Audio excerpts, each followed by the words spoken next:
Hello and welcome to Voices for Water. My guest today, Dr. Bhakti Devi, has over 30 years of experience in facilitating and implementing user-led, self-sufficient, on-site water schemes and water-sensitive neighborhoods. On-site water schemes and water-sensitive neighborhoods are basically designed to make the most judicious use of every drop that falls on that site. She recently accepted an invitation by Rishihood University to join them as professor, Rashtraam School of Public Leadership, and co-director Center for Water. Here, she's been designing a unique field-based Jal Fellowship Program. The program is aimed at creating district-based water leaders across 750 districts of India. Dr. Bhakti is also founder of two water impact platforms, Jal Smriti and Urban Water Doctor. You can get to know more about Jal Smriti at jalsmruti.org and Urban Water Doctor at urbanwaterdoctor.com. Dr. Bhakti has worked across Australia, New Zealand, and India in diverse functions across the value chain of the water system, namely strategy, policy, planning, capacity building, design, and operations. She's also the founder president of Water Resources Council of WICCI, which is the Women's Indian Chamber of Commerce and Industry. Dr. Bhakti also has a PhD in water management from the University of Western Sydney, Australia. Welcome to Voices for Water, Dr. Bhakti. Thank you, Karthik. Thank you for this opportunity. That's an extraordinary body of work over 30 years. It took me about 2 minutes to be able to articulate it. Yes. So completely honored, to have you on this show. Welcome. How are you doing? And where are you talking to us from? Sorry. I am right now based in Sonipat in the campus of Rishihood University. And can't be doing better because it is this Jal Fellowship is really a fantastic opportunity and platform that I have got from the university to, exactly realize the vision and the mission for which I returned back to India after, spending nearly 25 years in Australia. So, yeah. couldn't be better. we will talk about that entire journey across Australia and India. But I wanted to start with exactly what you just mentioned, which is the Jal Fellowship Program. Tell us what it is about and what is the role that water leaders play in this?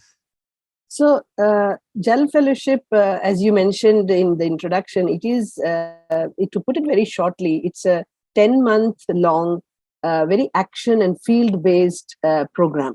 So, and it is done with the view to create these district-based, and the field and work and action will actually happen at the district where the participants or the fellows are located.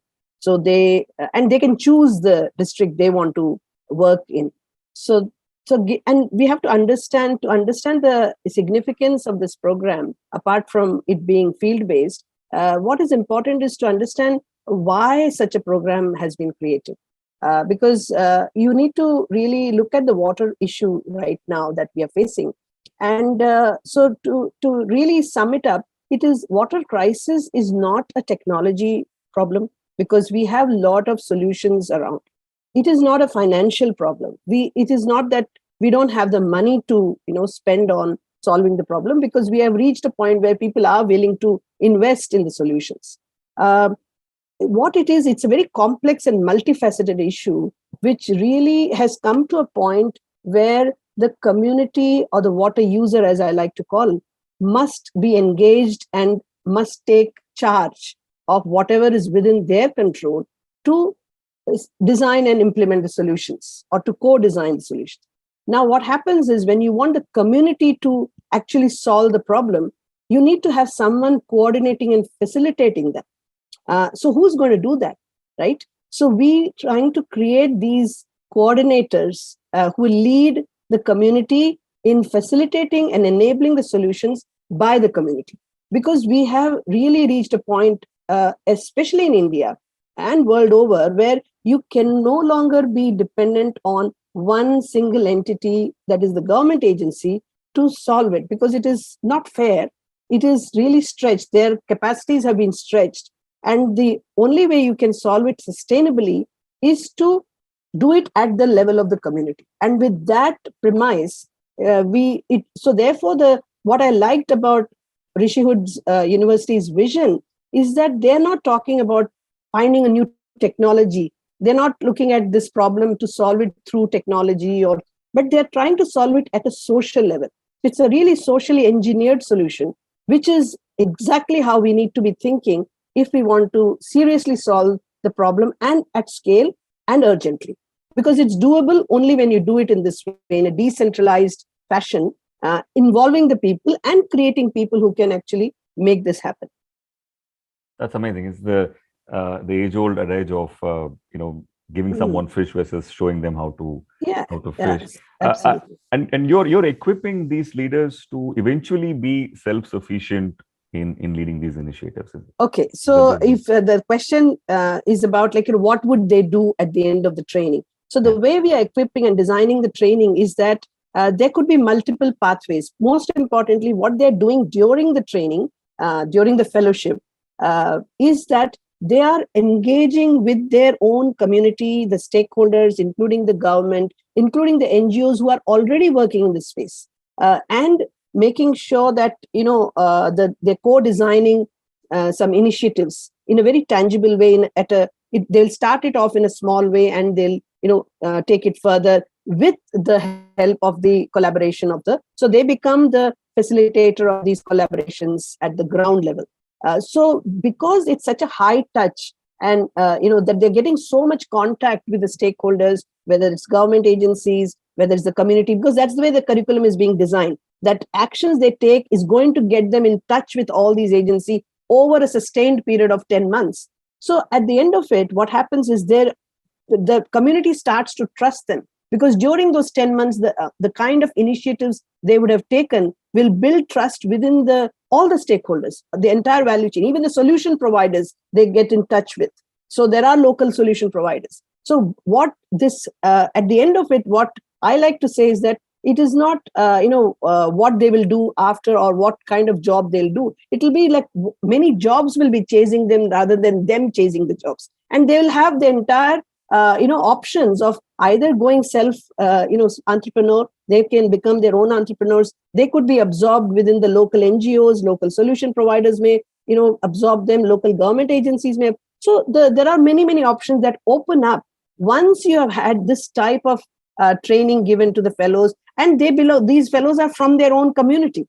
So it is easier and it makes sense for the community member to be empowered and trained and skilled in a very guided way, even though it's remote. Like I'll be sitting in the Rishihood campus, but we are also having a network of resource persons and mentors who will be making sure that these people across, as I said, across various districts will be working towards a common mission in their own districts with full guidance from the mentors. It's amazing. It's amazing how you're preempting a future talent shortage, especially of experts we'll have in this space, which will become very, very, even more critical than what it is right now. Dr. Bhakti, the other thing that I mentioned, in the intro that I found very fascinating was water-sensitive neighborhoods. Tell us a little bit about what they are and what can they do to conserve water and to minimize the waste and maximize usage of available water. Sure. So water sensitive, the whole idea of water sensitive is defined as when you are getting into designing a neighborhood or designing any urban development, okay, whether it's a building form, it could be a commercial building, it could be a residential building, whether you're building even a street or a bridge, anything, any urban form, built form, when you build, the idea of water sensitive is become water conscious in two ways. One is to think about how the building, by building this form, how will the local natural water cycle, as in the local rainfall, when it hits the ground, the way it flows before you build the bridge or after you build the bridge, how does it change? What will happen, right? Whether it's a building, any built form, when you build, what change will happen? How will my built form that I create going to impact that natural flow of water? Secondly, you take into account what is the water, what pressure or what demand will I be putting on the water system as a result during building the form as well as after the form has been built. So when you become aware and conscious of those two factors, what you will do, you will start to design things in a very different way. So if you design in a way that you have the least, you're not impacting the water in an adverse way. So because what happens is all these built forms are definitely going to have an impact, and they are all adverse impact. And I'll explain why it's an adverse impact. But then the good news is, when you become conscious, you can also use the same design process to design out the problems. So because we are not sensitive to that aspect, what we tend to do in our built forms is that we build them and then think about, the issue that we have created as a result of the built form. But if you start to become sensitive about the water, so I'll tell you why is it an adverse impact as a result. So as soon as you build a hard surface, because most of the built forms are hard, and as soon as you build the hard surface, you have taken over the soft surface, you have cleared the vegetation, which is actually playing a very crucial part in sustaining the water resource that we have, right? And also creating a cooling effect, which also actually is contributes to the rainfall patterns when it happens in a collective way. So you have already impacted in two ways: by removing, by making a hard surface, by preventing water to go down the ground, as well as the vegetation, that the kind of effect it has. So, and then what you're also doing is you're increasing the demand of water, because of the fact that you're going to have a neighborhood which is going to have more people than it had before. You suddenly are going to require more water to be in that space, and create more sewage or used water because of the fact that you built this. So now both these things are going to create an impact. Now, if I become water sensitive, what I will do is I will start thinking right from the design state, how can I make sure that I am not creating, I'm introducing more soft surfaces, even though I may have to start off by clearing a few things, but can I reintroduce some vegetation? Can I introduce porous surfaces? So that is in the design way. And also, if I'm going to increase the pressure on the water demand, can I recycle the water, facilitate the design to actually capture the water and recycle it, rather than just push it away and let someone else take care of it? So this thinking starts to come, and that is how then you start to design your neighborhood, rather than the traditional way of just design and then think about water later. So that's what water sensitive neighborhood actually does. It's amazing. Are there any examples of water sensitive neighborhoods in India? Yes. In fact, what encouraged me to, because when I returned to India, this was my mission of, this is called decentralized and water sensitive neighborhoods. Like you're trying to become water sensitive at every scale, at the smallest scale you can. And what really encouraged me was the fact that I landed in Bangalore, actually. That was my first place I came. And in Bangalore itself, I found nearly two to three green real estate players who have been designing and building such, apartment complexes, which are completely water self-sufficient. And they've been doing it. One of them has been doing it for the last 25 years. And they have competitively priced them, sold them in the market. But then what I'm saying is they have very successfully developed and designed these type of neighborhoods and complexes, which really encourage that this is already, the capacity to do this already exists. It's not that, we have never done it in India. And in fact, if you really go back to, before the British, changed the governance of the way water is managed, we have always managed water at a small scale, at a small neighborhood scale, and harvested rainwater. And if you look at all the cities, they all have a way of collecting, water in the local lakes and ponds. So this has been there. It's just that we need to revive by bringing back the consciousness of how water works in nature and working with it rather than against it. As we've gone through this series, I was speaking to experts like you. There are two recurring themes. One is very clearly how we were in a much, much better place. We understood our water before the British came up.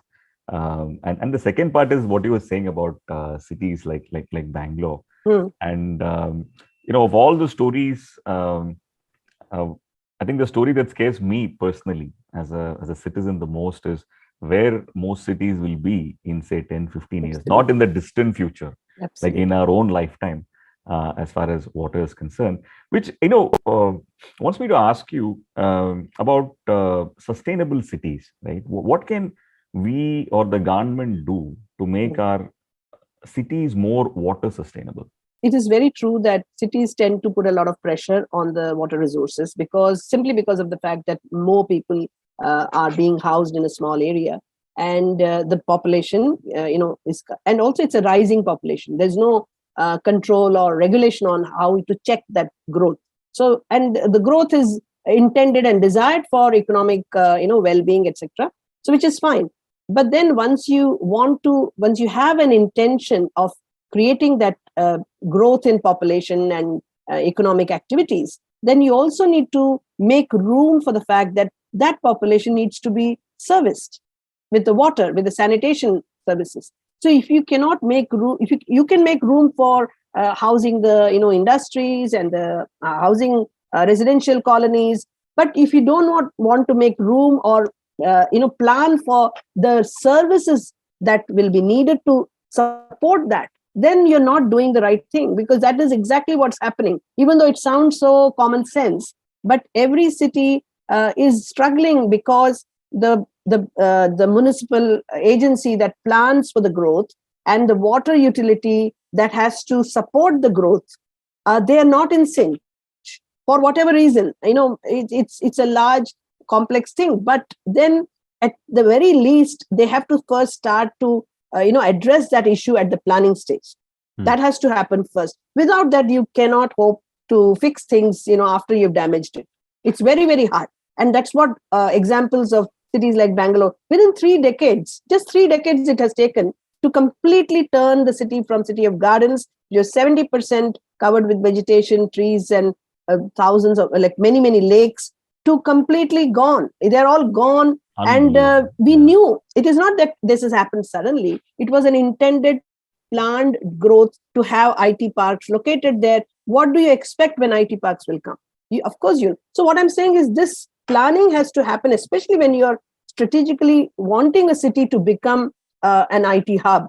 Then you also have to think about how will you support them for the basic services, water, waste, solid waste management. These are the basic essential services you have to plan for at the same time. You cannot leave it for later. So fail. Now what has happened is, in terms of making the sustainable city, the approach that I am trying to promote and propagate, because the things are quite out of hand for what we can do as community can do to change the way the water governance is happening. I mean, that's a separate battle. As a water professional, I'm kind of contributing to. However, but we cannot wait for those things to change and then. But then there are lots and lots of things, a lot of potential for the community to act as well. That is where I tend to focus my efforts on. That, because of the fact that communities have, there is potential for them to take charge of the area, of the building, of the premise that they are in control, and make the most of it. That is the way forward. Because the reality is that government, despite they are trying, but then the resources are stretched. So let us acknowledge that for government to, in fact, it is our turn now to support the government, because it is completely and the fact that decentralized solutions are best done at the level of people, community who are using water within small groups. So it can range, the decentralized solution when I'm talking about, it can range from as small as a household level, like a single detached bungalow level, to a complex, which is, it could be a university complex or a residential complex, managing its own water. Right from the design stage is the ideal way to go.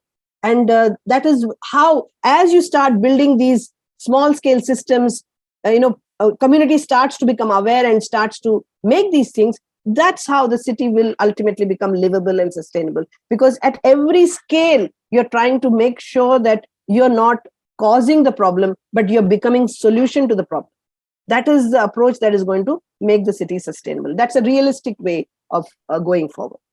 Right. And To think that we missed that bus of planning cities, and from Yes, here on, it is always going to be an uphill battle. I think absolutely. that's what makes what you're doing with the communities even Mhm. more critical, right?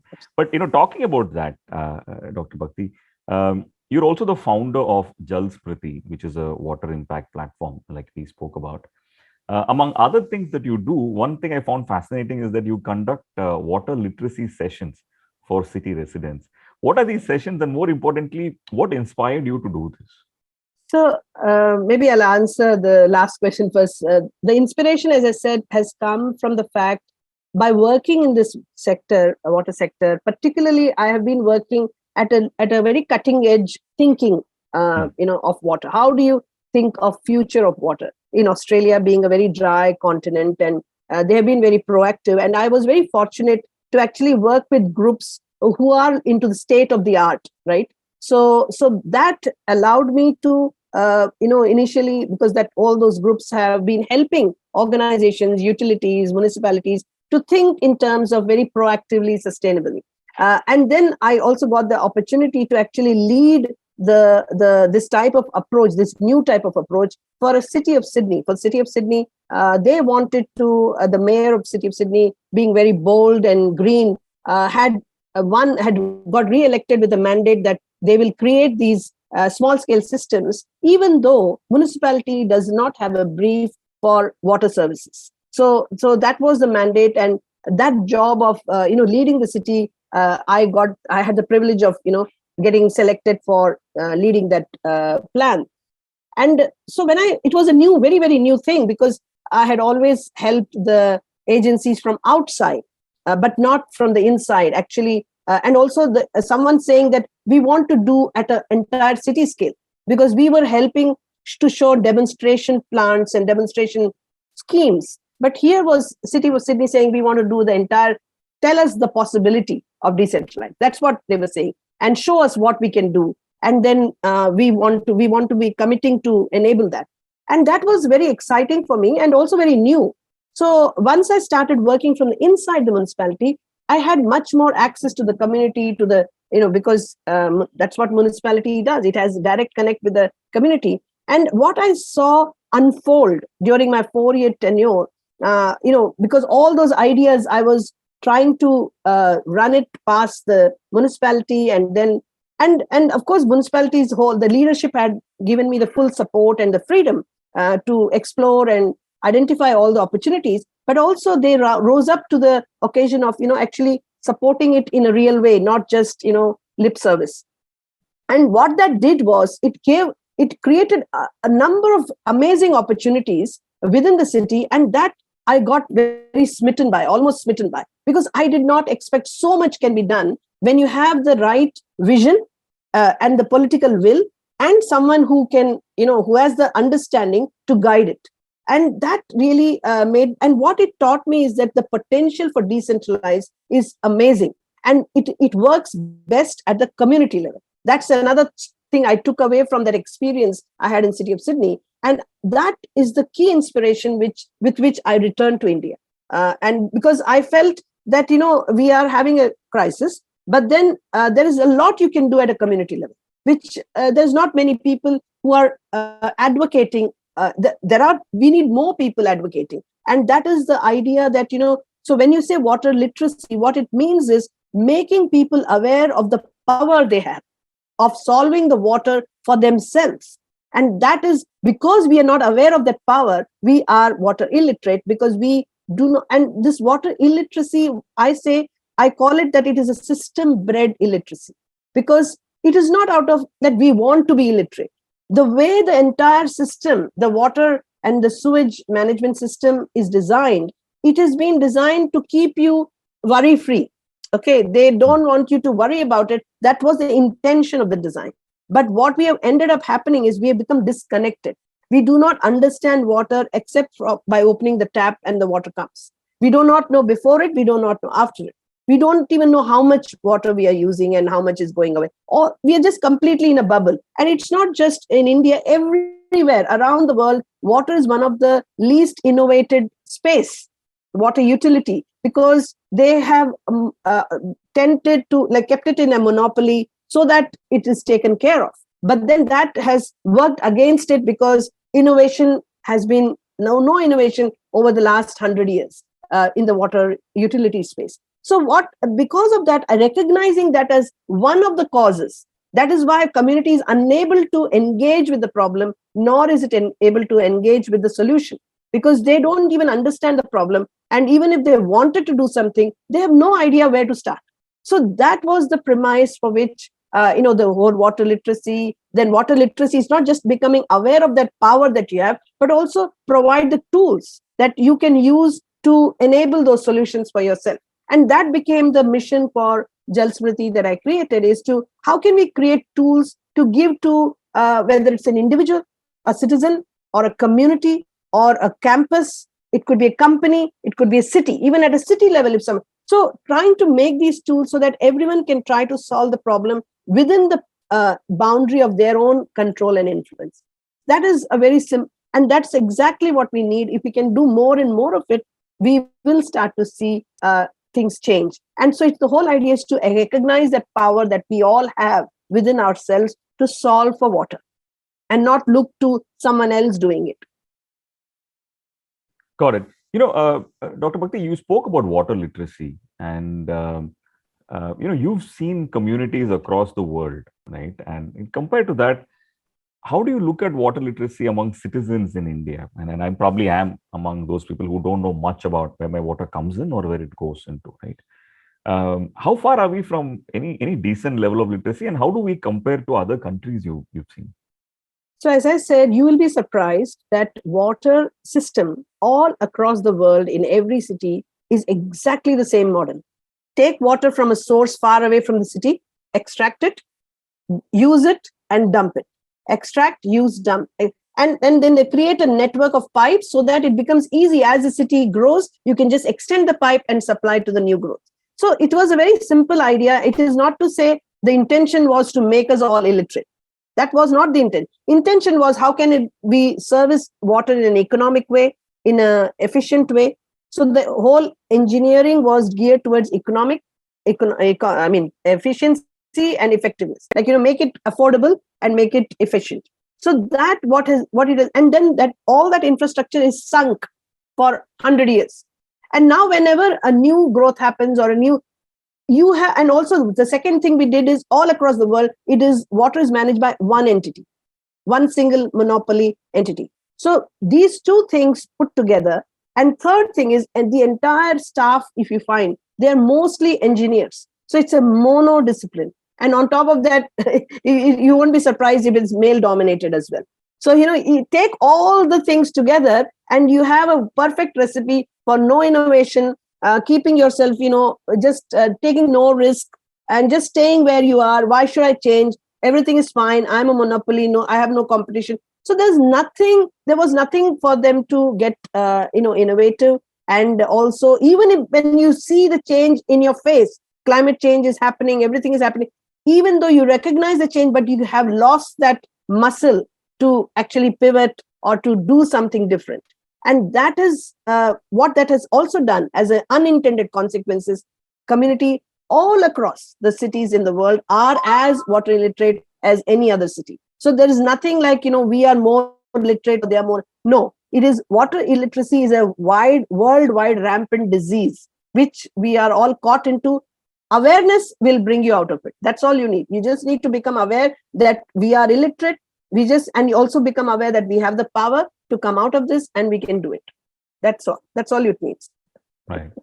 That inertia you're talking about is just amazing, right? We know it's going to end in disaster, yet we won't change a single thing about it. But I guess it all starts with knowing that we don't know. Yes.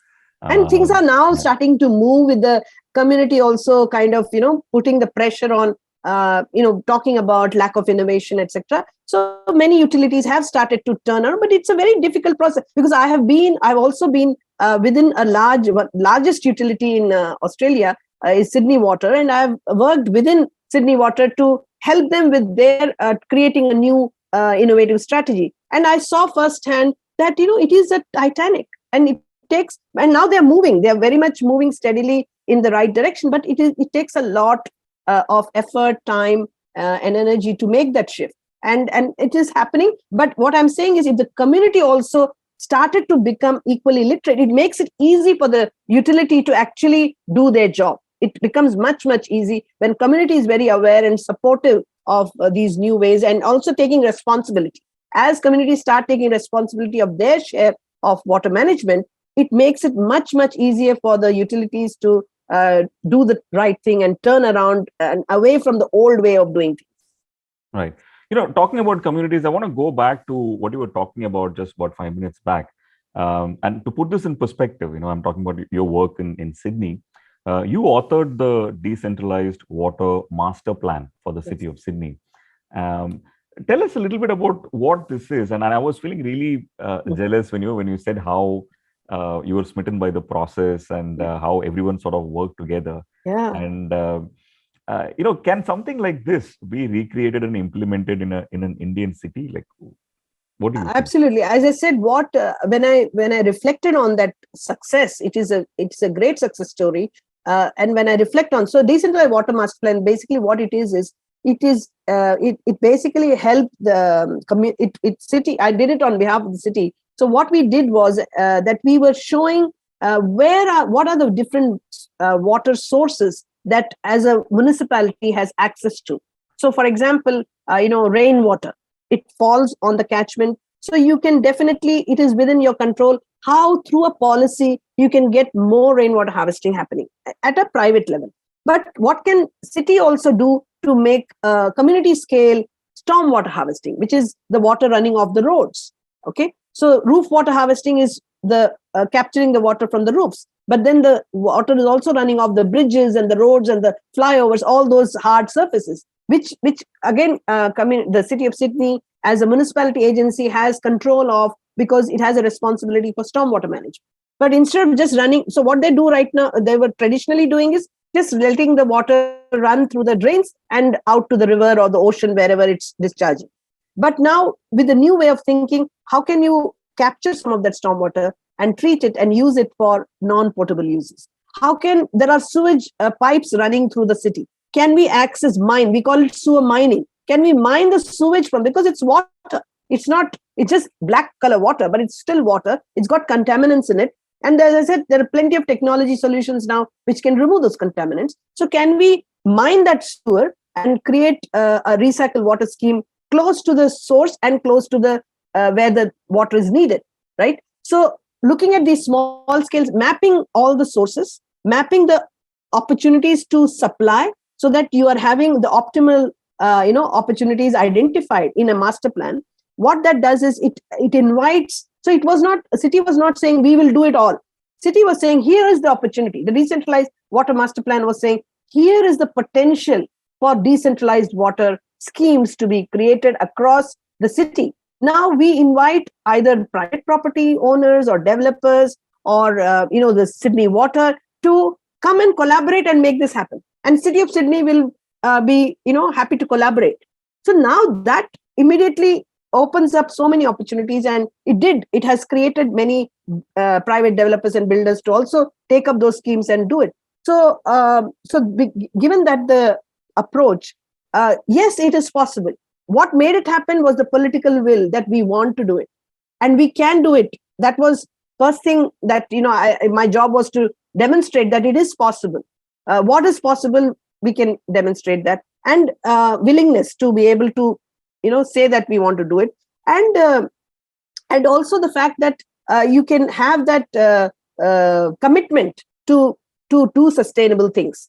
So in the case of India, what I have chosen to do is that I'm engaging with cities. For example, Jal Smriti has created a water positive city program where we engage with the city to show them through a rapid assessment where are the opportunities they could take very easily using their own existing power, that they don't have to do anything radical. So that is, we have the program, but we cannot rely only on the city scale program.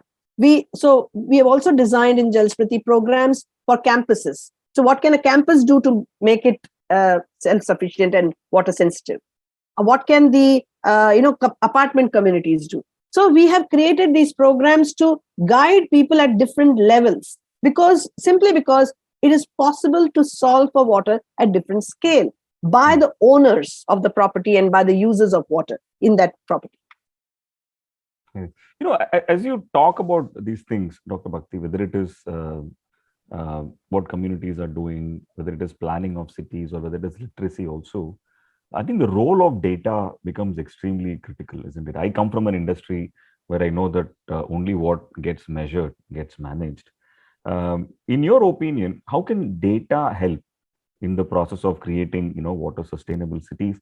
And are there any lessons you picked up from, your journey and experience in other sectors also, in other countries also?